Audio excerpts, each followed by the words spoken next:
Good morning, everyone, and welcome to our third installment of our webinar series, Diversifying into the Asian Market. My name is Benjamin Na. I'm the managing partner of Gowlings in Toronto, and I'll be your moderator today. This webinar series that we are hosting comes at a very important time as global trade dynamics shift, particularly with heightened trade tensions and tariff uncertainty between Canada and the US. More and more Canadian businesses are looking beyond traditional markets and diversifying into other regions such as Asia for more stable and long-term opportunities for growth. We're really pleased to have assembled a panel today that brings together on-the-ground experts from Japan, Korea, and China to offer some practical information and guidance for those looking to diversify into Asia. Before our panelists are introduced, I have a few housekeeping notes. Today's session will be recorded and will be shared after the webinar. If you have any questions, please post your questions in the chat. We'll do our best to answer your questions at the end of the discussion. But if we're unable to get to some of the questions because of time, we'll endeavor to provide written answers to the questions following the webinar. And at the end of the session, we would love to get your feedback as well. And there's a survey which will be accessible through a QR code on the screen, as well as linked in the chat that we'll be grateful if you can complete. Now, it's a real privilege to have such esteemed panelists with us. Before they are introduced, we're also honored to begin with brief remarks from Kue Murayama, Envoy Extraordinary and Minister Plenipotentiary, Deputy Head of Mission from the Embassy of Japan in Canada. Minister Murayama has kindly joined us at the outset of today's session. Minister, thank you for being with us. I'll turn it over to you. Thank you very much, Nick. Hello. Well, hello, everyone. My name is Murayama from the Embassy of Japan in Ottawa. Well, first, I would like to express my respect and gratitude to all those who for your hard works for this wonderful webinar today. And thank you very much for inviting me to this wonderful occasion today. I'm honored to meet with all participants who are interested in strengthening economic ties with Asia, especially with Japan. I've been the Deputy Chief of Mission at the Embassy of Japan for the past 6 months. And prior to that, I was the Consul General in Vancouver for 2 years. In Vancouver, I was surprised by the large Asian population and rich diversity in the West Coast. And I was also very encouraged by the strong interest in the Asian Pacific from that region of Canada. Since I moved to Ottawa, the political situation of Canada and the international environment surrounding Canada has moved dramatically. And I'm very happy to be able to work in Ottawa at this very important, significant time for Canada-Japan relationships. Today, Councillor Hiyazaki is together with me. He's also a member of our embassy, and he's a professional in the field of economics and trade. Councillor Hiyazaki is more qualified than I to answer your questions, so I'd like to leave the question and answer session to him. So I'd like to take a few moments at the outset to fulfill my duty by stating a perception of the current state of Canada-Japan relations from a diplomatic perspective. Not long after the Canadian parliamentary general election, the telephone conversation between Japanese Prime Minister Ishiba and Prime Minister Marconi took place on May 2nd. A summary of the call has been released by the both governments. From what I've heard, I have heard from directly from those who were present during the call, it was a very constructive, productive, substantial, and excellent meeting. It was particularly significant that the two leaders discussed a wide range of economic issues, including cooperation in the G7, strengthening the strategic partnership between Japan and Canada in the Indo-Pacific region, energy security, and the impact of the US tariff measures on the global economy, and the multilateral trading system. The two leaders, I think the two leaders will continue to maintain close contact. As the relationship between the two leaders of Canada and Japan continues to develop, today I would like to mention following 3 points. The first is the challenge we face Japan is also Japan is also party to the situation since the inauguration of President Trump, and we are engaged in various negotiations, including ministerial level meetings. We're also watching the situation in Canada with a strong concern. Just yesterday, Prime Minister Carney and President Trump had a meeting in Washington, D.C. Well, this is a painful situation in Canada. I'm impressed that many Canadians are saying that this could be a wake-up call for Canada. So Canada is a country with great potential in the areas of natural resources, energy, and cutting-edge technology. However, there are significant challenges, including inadequate infrastructure, overregulation, relations with indigenous peoples, and the relationships between the federal and the provincial governments, as well as between provincial governments. So I'd like to say that we are very looking forward to seeing what challenges Canada will take up in the future to seriously resolve these issues. The next one is, I think it is important to recognize the major composition of the world. Looking at the world at large, we can say that there are several groups. Both Canada and Japan share basic principles such as freedom, equality, democracy, basic human rights, and the rule of law. While there may be frictions or discrepancies even among these friendly nations, we should always keep in mind that we are on the same side when viewed in the context of the world as a whole. And finally, I'd like to talk about the partnership between Canada and Japan. In difficult times, the question becomes who is a true friend and who is a true partner. And we believe that Japan and Canada have just a relationship. I'm confident that Japanese and Canadian companies can develop further collaboration in the areas of natural resources, energy, and cutting-edge technology that will benefit the global economy. And I believe that such a relationship will become increasingly important. I hope that this webinar will be a useful discussion that will lead further relationship building. I'm sorry taking so much of your time. I'd appreciate if you could further the discussion through Q&A session with Mr. Hiyazaki from our embassy. Thank you very much. Thank you, Minister, for your time in this morning and for sharing with us your perspective on the strong and growing partnership between Canada and Japan. As the Minister will be stepping away shortly, I'm also pleased to invite our other panelists to introduce themselves. We have David Millett, who is with us from Korea. Good morning, everyone. So David is the commercial counselor to the Embassy of Canada to Korea. He's been serving as in that role since August of 2021. He manages a team of trade commissioners who cover various sectors and functions, including the science, tech, and innovation portfolio.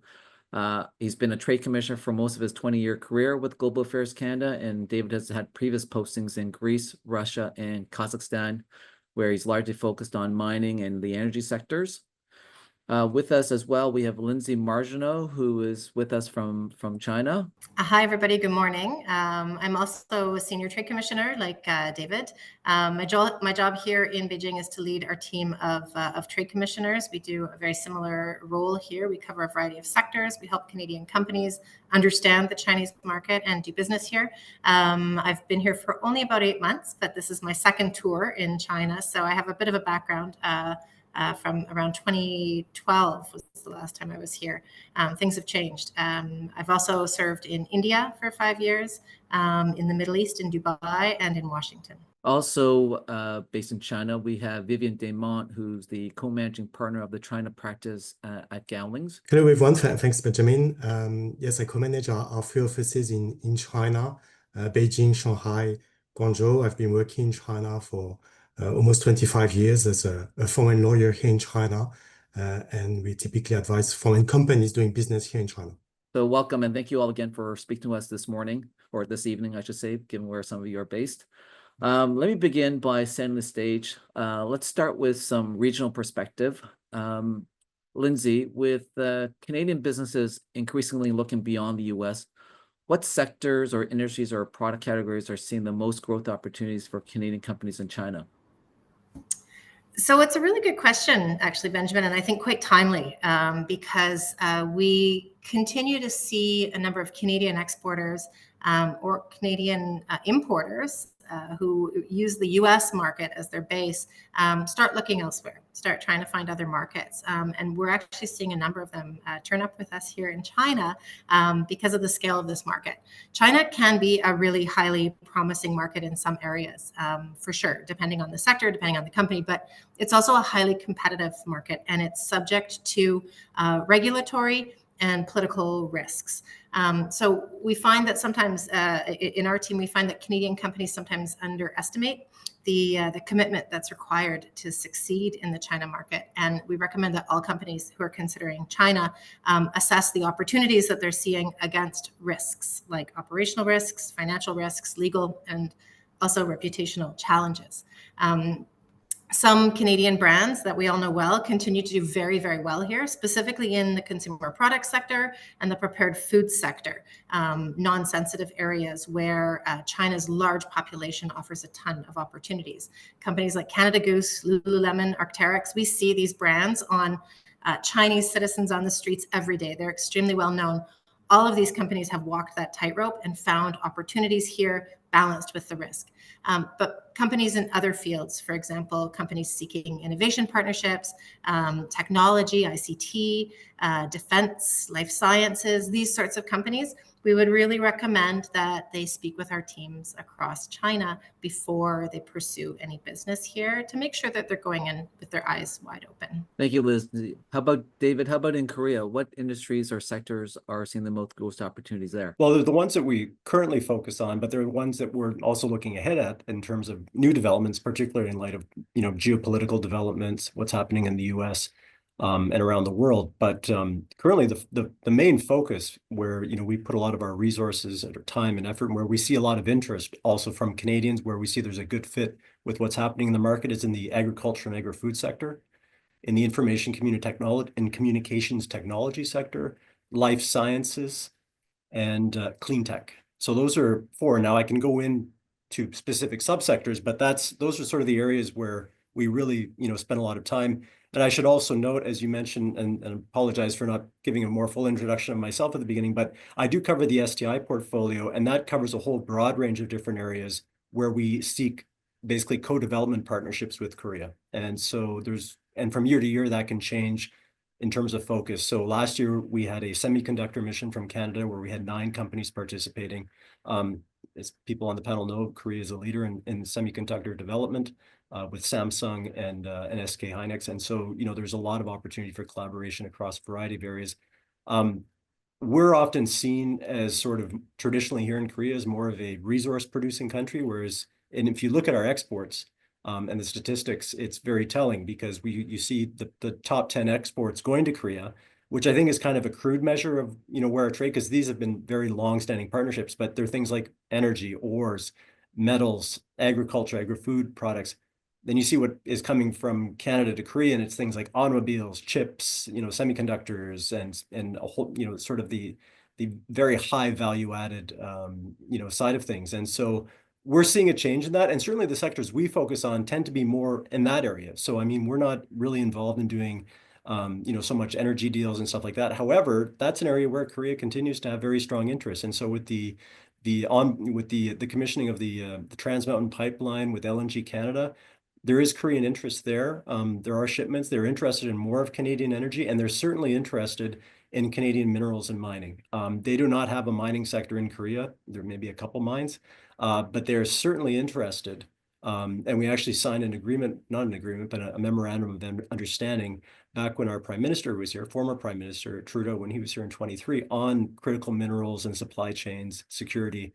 And that was very much something that the Koreans were seeking with Canada. And we've been working very closely with partners at Natural Resources Canada, ISED, Industry Science and Development Canada, on how we can do more in those areas. So, there are certain areas. Another big area that's on the horizon is defense. Korea is becoming a big name in the defense industry. And they are certainly interested in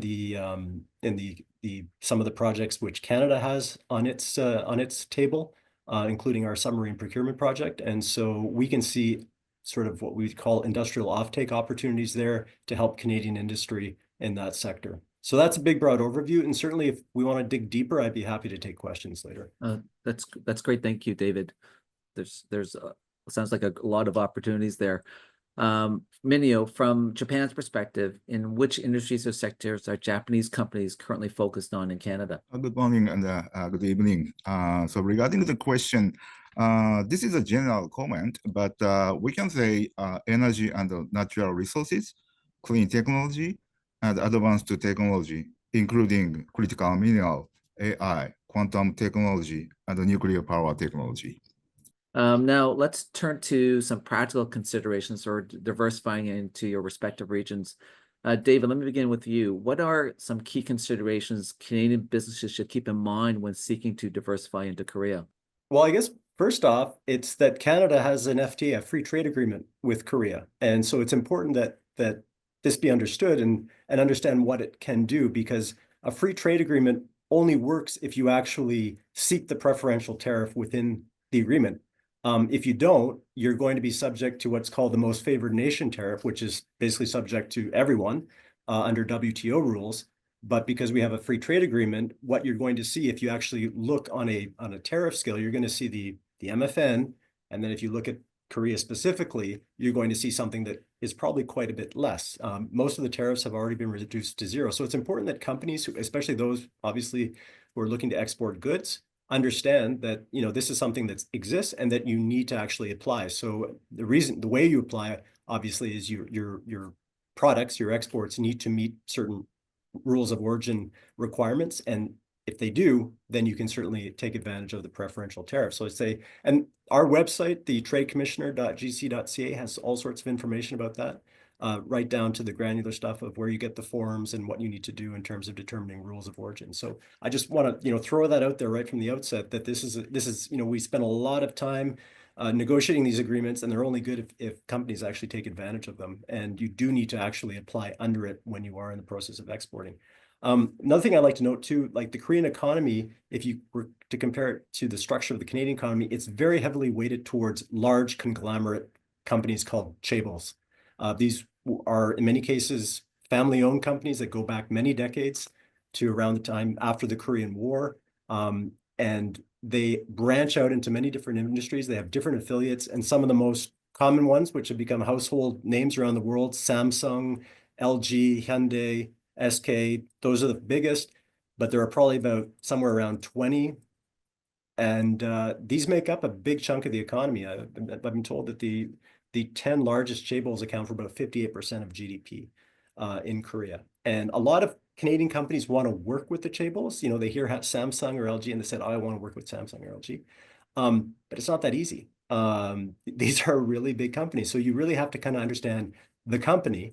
And with unlimited time and resources, I would love to be able to do a mapping of all their different affiliates and who's who. But it's a constant change, and they're constantly changing. Who you spoke to last year may have moved on this year. And so this is where, working with our team here, we can help you navigate that a bit. But we always like people to say, like, when you say you want to work with Samsung, could you be a little bit more specific? Because Samsung has, electronics, it has banking, it has insurance, it has hospitals here in Korea, semiconductors, they do shipbuilding, they do a whole bunch of things. So, and they're not always talking to each other. They don't communicate well necessarily. And they sometimes compete even with them, because everybody's trying to show how, their particular affiliate or division is performing the best compared to, it's a very competitive society overall. So that's just something to keep in mind if you are looking. And because they are such a big chunk of the economy, people do generally companies do want to actually collaborate and try and do work with them. And then I'll pick up on Lindsay's comment too. Korea is somewhat the same. I mean, some of the brands that she mentioned, we see them here. We see them, and they're all the rage for maybe a season, and then they might subside, and then something else comes along. So yes, we've seen Canada Goose, Arc'teryx, Lululemon, they still have a presence here, but there's always something that's like the big thing this year. And it can be in food, it can be in cosmetics, it can be in clothing, electronics. So very big on trends, but you have to keep in mind, it won't last unless you have something to follow up with it or to keep it trendy. And so this is obviously a challenge in the consumer goods section that we're finding. And I'll just finish one more point to say is, even though Koreans spend a ridiculous amount of money on English education for their kids, and you might think that it's very widespread in terms of usage, it's actually not. A lot of people know it, a lot of people can understand it, but there's a sort of a timidness or a shyness to actually speak it. Now, I'm generalizing, of course, but it is not maybe as widely spoken or as you might expect, again, given the amount of emphasis that's actually put on it in the early years to learn it. And so that all to say that you shouldn't come here expecting that if you're going to set up meetings or if you're going to meet, that the English is going to be at a perfect level, or that there's even going to be a willingness to speak English, and that interpreters may be necessary. And then certainly if you're looking to build your team for Korea, you'll want to have, Korean language speakers on board. So I'll leave it at that. Oh, thank you, David. And Lindsay, how about in China? What are some key considerations to keep in mind when seeking to diversify there? Definitely some of the same sort of themes as what David's just said. Entering, I think, any market in Asia, including China, requires a long-term commitment and a really specialized and sustained effort. These are cultures that I think are based on a very different cultural model than what Canadians are used to in terms of doing business. And so to be successful, we feel that companies really need to establish an in-market presence and need to be very conscious about complying with local import requirements, regulations. Having a local team is really important in China in particular. I would say one of the biggest considerations that we ask companies to reflect on is to say to themselves, why China? Why is it that you're coming into China? And what is it that you're trying to accomplish in China that you couldn't accomplish in another market in the region, for example? What do you bring to a country that's this size, that has this amount of diversification domestically alone? What is your special value? It's also really vital, I think, something that Canadian businesses should keep in mind is that China is not a true free market economy like what we're used to in many parts of the world. Changes can and do occur suddenly and arbitrarily. Sometimes for political or other non-economic reasons. These changes can very, very quickly affect your market access. They can affect the tariffs that you pay, as well as the business activities, just the approvals factors on foreign companies. Canadian pet food suppliers had a heyday a few years ago when we were exporting a ton of Canadian pet food into this market, only to have those gates closed very suddenly without any warning. And that problem persists today. So they really have to go in, as I say, with eyes wide open. Tremendous opportunity here, but also being fully aware of the risks and challenges and ready to confront those. Oh, thank you, Lindsay. That was quite helpful. Minyo-san, from Japan's perspective, when Canadian businesses are seeking to partner with Japanese companies, what are some key things to keep in mind? In general, it is said it takes time until Japanese companies make a final decision because they seek a long-term solid business relationship with their partners and analyze everything carefully. So in that case, you might need to be a patient. Hey, patience. Sometimes it's not so easy. Vivian, are there some typical cross-border legal issues or pitfalls you see Canadian companies run into? Yeah, sure. Thanks, Benjamin. And in relation to China, where we're based here, I fully concur and agree with what Lindsay Margeau just mentioned. China, there's many opportunities because of the size of the market, and the middle class is growing. There's literally hundreds of millions of consumers in addition to the very sophisticated industrial network. And at the same time, there are many challenges for sure. And we often see that many Kenyan companies or even American, European companies tend to underestimate, that there is actually sort of complex legal framework. As Lindsay mentioned, I mean, it's not a free economy market. No, it's a communist country. Nonetheless, I mean, we often say it's not a country with a rule of law, but it is a country actually ruled by laws. There's literally hundreds of thousands of laws and regulations in China. And in terms of the typical legal issues that our Canadian clients face, when doing business in China. I'll focus just on a few for this conference today. Firstly, probably, of course, it's in everyone's mind, intellectual property protection, IP, trademarks, patents, copyright. We need to keep in mind that China is a first to file country, like in many jurisdictions in continental law, like in Europe. So if you need to file the trademark or file the patent in China to be able to go to the court or enforcement bodies in case of counterfeit or copycats. Otherwise, if you just rely on the laws, like for protecting well-known trademarks or well-known brands, it's going to be very challenging, because you will need to be a famous brand here in the China market.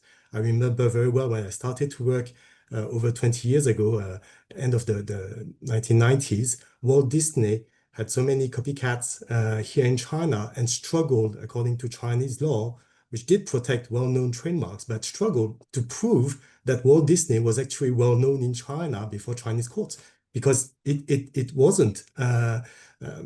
But nowadays, of course, very different. Walt Disney is very, very well established here in China.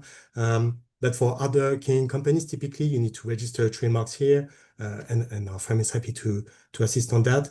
And once you have registered trademarks, once you have registered patents in China, I'm happy to say that in the last few years, like 7-8 years, Chinese authorities have started to take IP protection really seriously, not just for public health or public safety reasons, fighting against counterfeit drugs, medicine, counterfeit brakes for cars, or counterfeit spare parts of aircraft engines. That was quite common 15-20 years ago.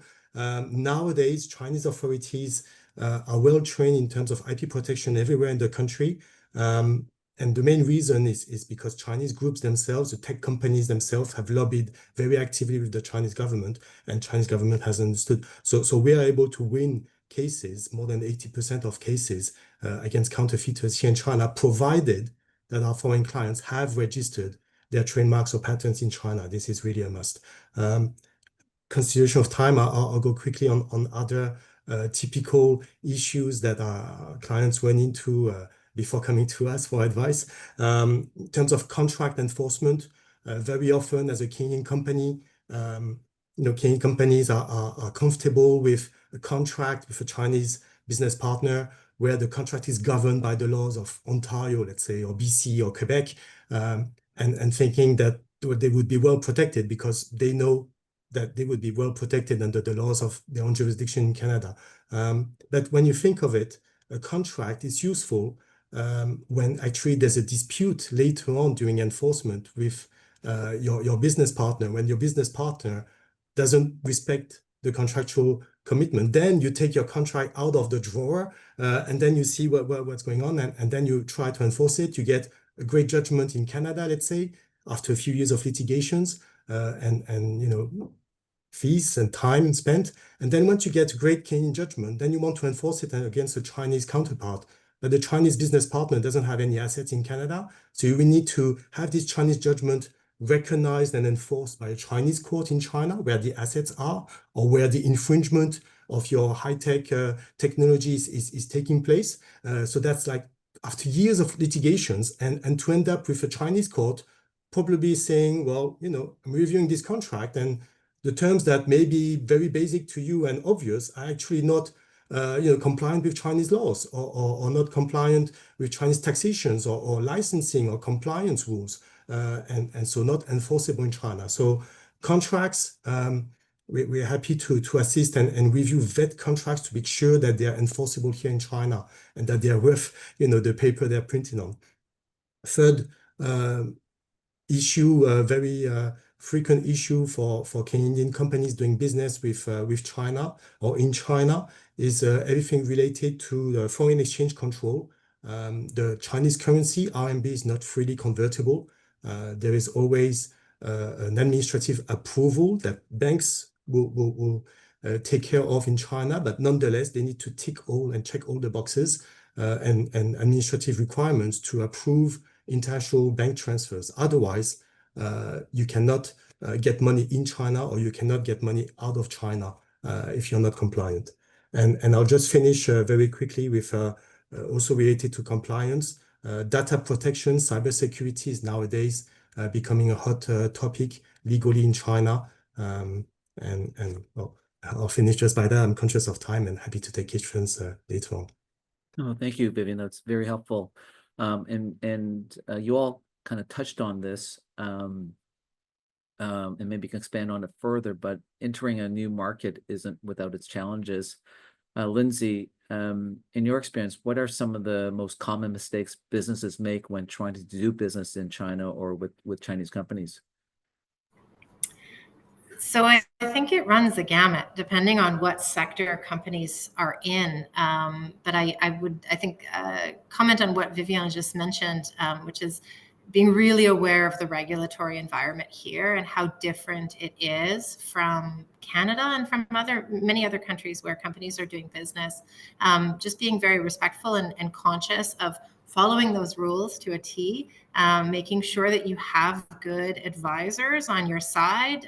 Companies like Gowlings, law firms, advisory firms really do make a difference for Canadian companies to help them navigate the really complex and frankly ever-changing market here. So if I was to say how to avoid mistakes, it's make sure you are committed, you're honest and truthful, and that you have a good set of advisors on your side. No, that's good advice. David, in your experience, then, like, what are some of the mistakes business commonly make when trying to do business in Korea? Well, I think similar to the comment made earlier by colleagues at the Japanese embassy is that Korea and Canada are like-minded countries in many respects. I mean, we want to uphold the global international rules system. We respect rule of law, human rights, democracy. And so there is a lot of commonality between us, but that does not mean we're the same. And I would say definitely we see that in sort of maybe particularly the Korean approach in that there is a high degree, I would say, of industrial policy in Korea and a desire to, even though it's not tacit or explicitly stated, this sort of, you could say almost like a bit of a protectionism and a favoritism towards Korean companies made in Korea and whatnot. And so this is an area where sometimes what you're going to find is that if a Canadian company were to come with a novel technology or a novel solution of some sort, the Koreans may show an interest in it, but they may show an interest in it not because they want to necessarily trade with you. They actually want to own it. They want it to be their own, and they would like to find a way to develop it. So we would say the NDA, the non-disclosure agreement, once you start disclosing information and getting into sensitive areas, is a definite. I mean, just because, yes, there is a rule of law, but that does not mean that infringements cannot happen. And the CKFTA, the Canada-Korea Free Trade Agreement, will not protect you. I've had companies say, well, we have a free trade agreement and there's an IP, a chapter in there, which basically commits us to follow the IP rules established under the WTO. There's no special provisions that say because we have an FTA, a free trade agreement, that there is enhanced IP protection between the two countries. And so that's something to keep in mind in this case. And again, I think just going back to my earlier comment is, companies, a mistake they made is they don't claim preference under our free trade agreement. Or they assume that their goods meet rules of origin requirement and they don't get an advance ruling from Korean customs. And that can be very dangerous because they can come back and do an audit at some point and hit a company with retroactive tariffs, an exporter. And so it's important, I would say, as a best practice to get an advance ruling from Korean customs to make sure that you are meeting the rules of origin requirements if you are claiming the preferential tariff under the free trade agreement. That's great. Thank you, David. Minio-san, from Japan's perspective, what are some of the barriers or friction points that Japanese companies encounter when trying to engage with Canadian companies? Yes, we haven't heard any barriers or friction points about the relationships with Canadian businesses from Japanese companies.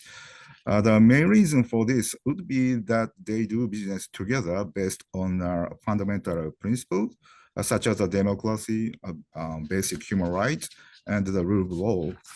However, there are business environment challenges in Canada for Japanese companies. As Minister Maruyama mentioned, such as lack of infrastructure, strict regulations, the relationship with the indigenous people, and the relationship between federal and the provincial governments.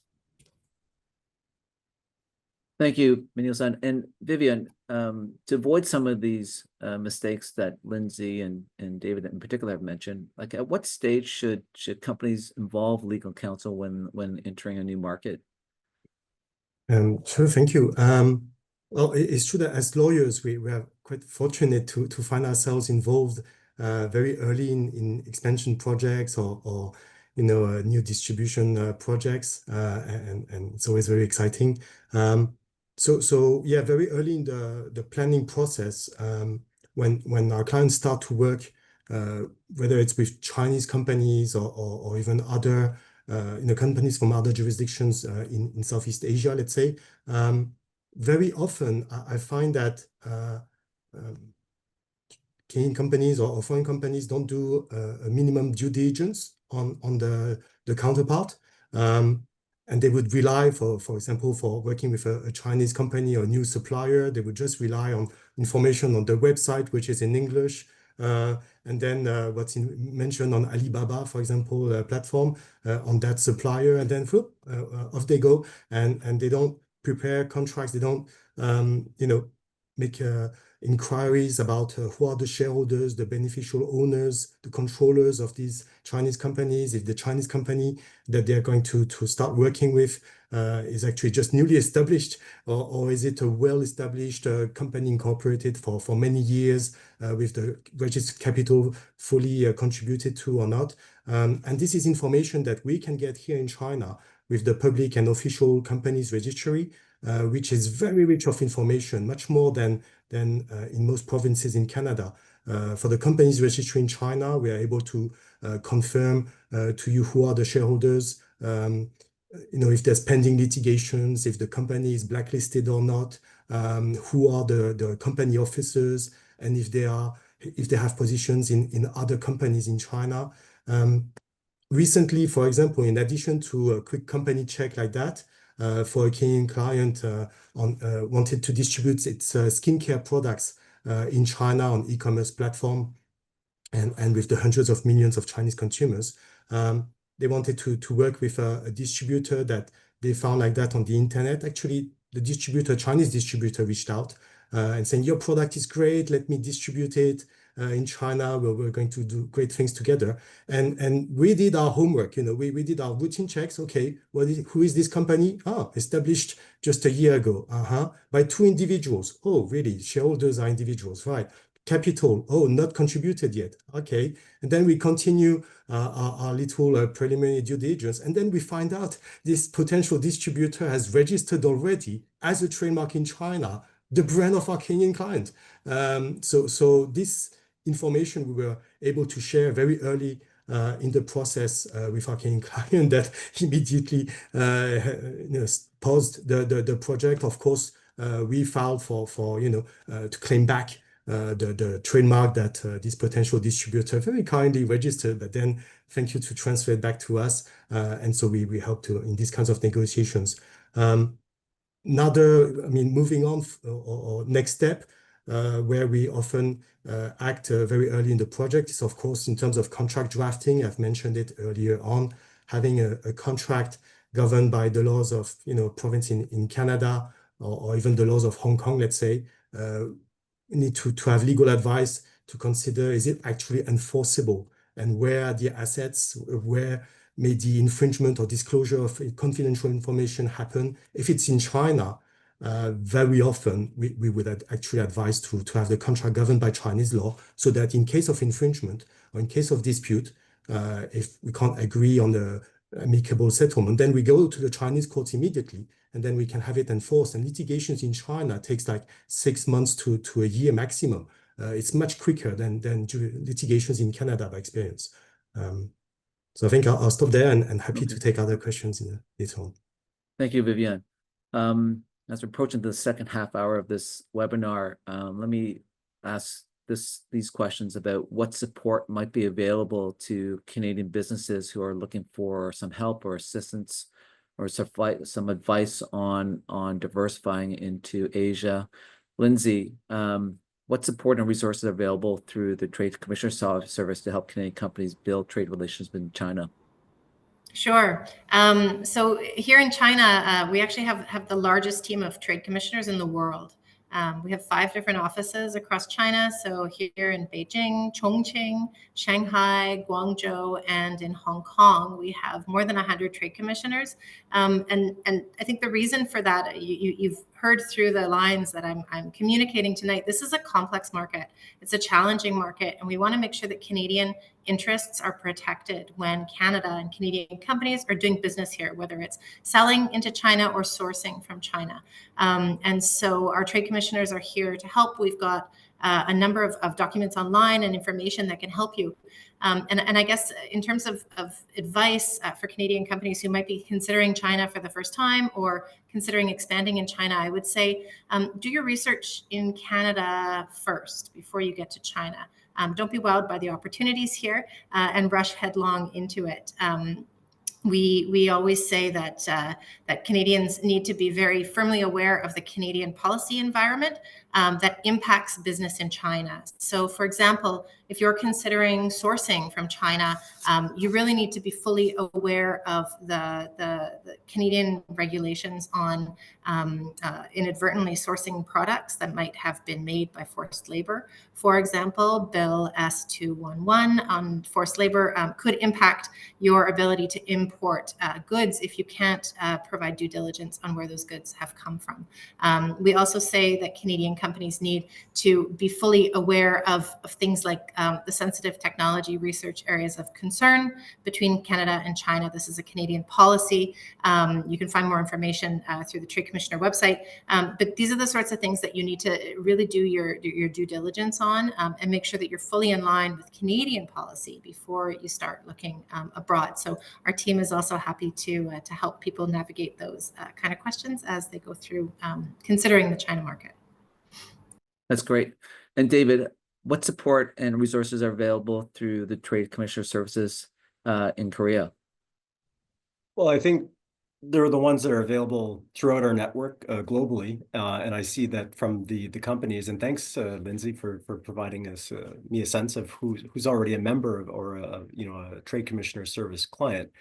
So they're well aware of the types of services that we provide. And of course, just to reiterate for those who aren't, we provide market insight assessment, new business opportunity leads, qualified business contacts, and assisting with complex business problems. Those are the core services. And certainly, those who are interested in finding out more can go to the website, tradecommissioner.gc.ca. There are also support programs in place that are for small and medium-sized enterprises, associations, innovators, and community investments in Canada. I'd like to say too that since we had the unveiling of Canada's Indo-Pacific strategy back in November 2022, there's been a push, obviously, to look at the Indo-Pacific area, and more resources have been committed to the region. And one of the most probably prominent areas where we've seen increased uptick or activity is through these large trade missions that were led by the former Minister of Export Development, Minister Ng, and to a number of different markets. And these were, featured, in the hundreds of companies in some cases, very well organized, very well funded. And we were very diligent also in tracking the results that came out of them, which were quite impressive in some cases. And so I would say, for those who don't follow the Trade Commissioner Service on LinkedIn or otherwise, our website, I'd encourage you to do so, because that's you can find out about upcoming things relevant to the market. So we participate in flagship trade shows. Our trade commissioners will organize pavilions, dedicate resources and time to basically bringing in a Canadian delegation to be at a trade show here. And so you can find out about it if there's something that maybe is of interest to you by following us. We also do things in third countries and in Canada. So for instance, our ICT Trade Commissioner regularly goes to the Consumer Electronics Show in Las Vegas, not because we want to give her a vacation in Las Vegas, but because there are a lot of Canadian companies there, there are a lot of Korean companies there. So that's a great opportunity for them to meet and for her to assist in facilitating some of those introductions. Specific to Korea, I mentioned the free trade agreement that we have in place. We also have a science, tech, and innovation agreement in place since 2017. And that is associated with funding under the Canadian International Innovation Program. And so there's a funding package there to help innovators establish partnerships with Korean innovators and in co-development validation type projects. And we also, under the Indo-Pacific strategy, we set up what's called a clean tech demonstration program. And that allows Canadian, specifically small and medium-sized companies who are developing or are already in the process of developing a new type of clean technology to basically to have it funded for scale up in the Indo-Pacific region. So basically what we do is we can bring a company and help them to get the contacts and get the project going. And then the idea is to have that, expand into other markets in the Indo-Pacific. And so we have an officer, and that's all she is devoted to, is that particular program. And every year it will different country of focus, different subsector. Last year we looked at battery recycling. This year we're looking at wastewater treatment. And so from year to year that will change as well. So something to keep an eye on for those companies who are working in that space. Right. And David, if you could offer one piece of advice to Canadian businesses who are seeking to get into the Korean market, what would it be? I think similar to what we've heard from others, and I'm particularly thinking of Japan, and that is, and Lindsay, I think too, mentioned this is do your homework, be prepared, before you come here. And we generally, our trade commissioners do a pretty good job. When you contact us, it's the beginning of a conversation, really. And so if we sense you're not ready for the Korean market based on your export experience, we'll work with you, and we could redirect you back to, we have regional offices across Canada and covering all provinces. And so if you're new to exporting, or if you're, they can work with you. The regional offices can help you get to the point where you're going to have a much higher degree of comfort in looking to internationalize your activities. But I would say for Korea specifically, commit the time and the resources and be present, because if you are looking to establish a relationship, particularly with the big conglomerates, they will take, similar from what we heard from the Japanese embassy, they will take their time, they will sit on it, they will mull, they will do their research, and then you might think they're not interested, but then lo and behold, a few months or perhaps even a year or so later, they'll come back and they'll want information from you fast, and they'll want you to be prepared to act. And so this is why it can be a bit tricky for Canadian companies, because they think they've lost the communication thread, but in fact, it's still there. And so sometimes it's just a matter of checking in and seeing things where things are. But there is this sort of slow, long process in making a decision, but then this expectation that you act very quickly once a decision is made. And if you don't, it's taken that you're no longer interested, and perhaps they'll look elsewhere. So this would be my my suggestion. And in some cases, it's imperative to work with a Korean partner, especially if you're looking to bid on government projects in the defense sector, especially. You need to work with a Korean partner. They're going to be the ones who are going to help you navigate some of the hurdles and some of the the regulatory challenges that will need to be managed. That's great. Thank you. That's great advice. Minio-san, for Canadian companies that are interested in diversifying into the Japanese market, where can they turn to for support and understanding where opportunities are and where they can make connections? If Canadian businesses would like to find the Japanese partners, we'd like to recommend them to consult with the Canadian embassy in Tokyo first. We think they are very active and powerful to support Canadian companies. And moreover, if Canadian companies are interested in investing into Japan, we'd like to recommend them to contact JETRO, which stands for Japan External Trade Organization. It is a Japanese government-related organization, and they have an office in Toronto. They will support the potential investors. And lastly, for your reference, I'd like to mention my personal view. In general, Japanese companies which are interested in Canadian companies, they have already have basic information well on those companies.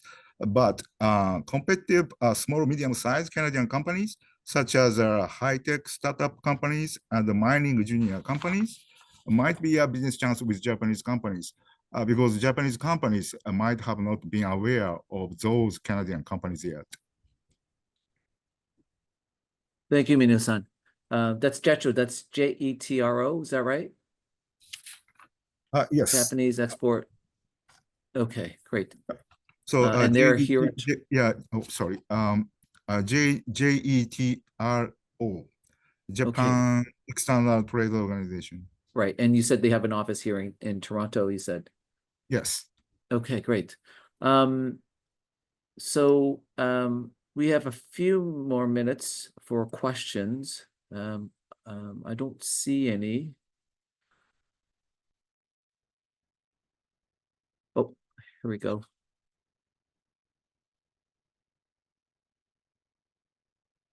So I'm just reading the chats. I have a question here from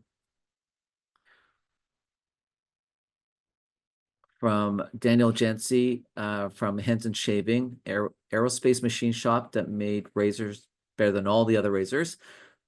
They've seen fast growth in Canada and USA. Do you recommend movement into Asia for them? And if so, when? How about, I want to start with Lindsay. Hi, yeah, that's an interesting one and one that piques my interest because I think it could be very valuable for e-commerce platforms in China. And that's something I haven't talked about yet, but e-commerce is huge in China, and anything that is sellable through e-commerce is a real area of opportunity we find for Canadian companies. China has its own e-commerce platform, so there's no Amazon here. But Chinese platforms are very different from Canadian and American and other platforms. So we have a Canadian store on one of them called Jingdong.com. And that's a way that you can get a sort of easy way in for relatively low costs to try out something and see how your products sell here. So if something of that would be interesting for you, feel free to reach out to our team or to me. I'm happy to connect you and we can discuss whether e-commerce in China might be for you. Yes, and I know e-commerce is a significant business in Korea, David. How about from the Korean perspective? That's a tricky one, and I would have to defer to, I think some market research would be in order because despite my facial hair, it's not very common here in Korea. And I'm not saying that's because people necessarily shave, it's just it's not a common thing with genetically. And so that would be, I think you'd have to do a market study. It's actually hard finding stuff for the, for shaving and for body hair and whatnot. So if that's what the focus is, yeah, you definitely have to look. Certainly amongst the expat community, it could be a hit, but amongst Koreans, I would say that's a big question mark. Okay, being Korean, I totally get it. So I've got another question from Ronnie Nahim, and he's asking, where would you recommend to set up factories for fans and lighting? So also, I'm not sure if you can speak about Vietnam or Philippines. He's also asking about that. David, maybe I can turn that question over to you. Yeah, I mean, that's an area that we would, we generally, I mean, as the Trade Commissioner Service, we would probably only get involved in that sort of thing when you start encountering difficulties, let's say. We're not in the business of helping you establish a commercial presence in the country, in our host country. Okay. And so whether it's manufacturing, whether it's setting up an office, there are companies that can help. There are companies and there are firms that we can refer you to, consultancies and whatnot, and there are certainly others that you can work with. But we ourselves, that's not something that we necessarily would devote our time to. We are much more interested in Korean companies who want to go and set up business in Canada and make an investment in Canada. But certainly we do not devote resources to establishing a commercial presence here in Korea. Okay. Maybe in terms of establishment and foreign direct investments, so I'm happy to share a bit some experience from our clients that had manufacturing units in China and considered actually delocalizing in Southeast Asia, for example, Vietnam or Philippines or Malaysia, typically. It depends on the industry and sector. because many of them, not just for political reasons, it's more for actually market reasons, commercial reasons. The labor is actually relatively expensive nowadays in China, China being a more mature market, whereas in Southeast Asia, labor costs are much lower than in East Asia or Northeast Asia, China, Korea, Japan. So to pick between Vietnam, Philippines, Indonesia, or whatever other jurisdiction, it's impossible for us to reply like that. I think the advice we've just given for China, Korea, Japan about doing your own homework, visiting on site, seeing for yourself, making connections with people on the ground, talking with the Kenyan institutions, consulates, trade commissioner's office, but also Kenyan chambers of commerce here in the different countries in Asia. So you can make your own opinion and build relations with potential business partners. I think this is really key. Great. Thank you, Vivian. I've got time for one more question. It's from Sazan Azad about medtech and AI in healthcare. He's asking, are there any trends in China, Japan, or Korea, or any restrictions to be aware of, specifically concerning privacy or data localization? Maybe I'll ask you, Lindsay, first. Sure. Yeah, I saw your question, Sasan, and I'd really recommend that if you're looking at the China market, that we have a quick chat. AI is huge in China. It's an awesomely enabling tool, but it also brings significant risks for particularly small companies, particularly when we start talking about data localization. So I believe you've been in touch with our team before, but feel free to reach out to me directly or to the team here in China, because I think we'd be really happy to chat with you about some of the opportunities that we do see here, but also how to make sure you protect yourself. Yeah, and Vivian, I know this is one of your expertise as well. Any further comments to add to that? Yeah, happy to help and to take on the questions afterwards or to follow up by email. I'd be happy to share, for example, a PowerPoint presentation we've done just a couple of months ago with our Montreal office. It was a webinar just on China data protection, the latest trends, including regulations on AI. So happy to share that later on. Great, thank you. Okay, well, that brings us to the hour. And that brings us to the end of today's webinar. On behalf of Gowlings, I want to thank Lindsay and David, Minu-san, and Vivian for sharing their valuable insights, and thank you, all of you, for attending. As I mentioned at the beginning, we have a survey which we'd be grateful if you could complete. It's accessible through a QR code on the screen, as well as in the LinkedIn chat. As I also mentioned, a recording of today's webinar will be sent to you in the coming days. And also to stay up to date on some key insights on the ongoing tariff wars, we have a link to our tariff hub that will also be sent to you. And if you have any further questions or would like to be connected to a trade commissioner or to JETRO, I'm sure that our panelists will be happy to share their contact details.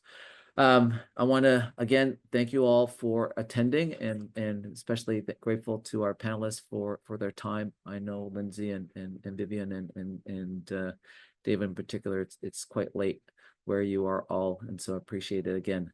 Thank you all, and have a great day. Thank you. Thank you. Good night.